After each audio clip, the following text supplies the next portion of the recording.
భయానక ఉగ్రవాద సంస్థ ఐసిస్ భారత్లో అడుగు పెట్టినట్టే కనిపిస్తోంది. సిరియా, ఇరాక్ ని కేంద్ర బిందువుగా చేసుకుని గతంలో ప్రపంచ దేశాలని వణికించిన ఐసిస్ ఛాయలు భూతల స్వర్గం జమ్మూ కాశ్మీర్ పై పడిందనే అనుమానాలు బలంగా వ్యక్తమవుతున్నాయి. భారత క్రికెట్ జట్టు హెడ్ కోచ్ గౌతమ్ గంభీర్ కి ఐసిస్ కాశ్మీర్ యూనిట్ నుంచి ప్రాణహాని ఏర్పడ్డమే దీనికి ఉదాహరణ. ఐసిస్ కాశ్మీర్ నుంచి గంభీర్ ప్రాణాలకి ముప్పు పొంచి ఉంది. ఈ సంస్థ నుంచి బెదిరింపులందాయి. దీంతో ఆయన హుటాహుటిన ఢిల్లీ పోలీసుల్ని ఆశ్రయించారు. రాజేంద్ర నగర్ పోలీస్ స్టేషన్లో ఫిర్యాదు చేశారు గంభీర్. ఆయన ఫిర్యాదు మేరకు పోలీసులు ఎఫ్ఐఆర్ నమోదు చేశారు.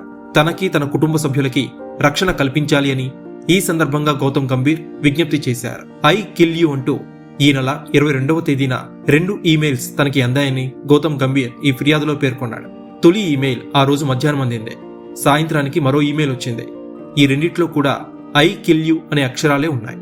గంభీర్ ఫిర్యాదు అనంతరం దర్యాప్తు చేపట్టినట్టు ఢిల్లీ సెంట్రల్ డీసీపీ తెలిపారు. సైబర్ వింగ్ అధికారులతో సమన్వయం చేసుకుంటామని చెప్పారు. ఈ ఈమెయిల్స్ ఎక్కడి నుంచి వచ్చాయి, దాని ఐపీ అడ్రస్ ఏంటి, ఐసిస్ కాశ్మీర్ మూలాలు ఎక్కడ ఉన్నాయి అనే కోణంలో దర్యాప్తు కొనసాగిస్తున్నామని పోలీసులు పేర్కొన్నారు.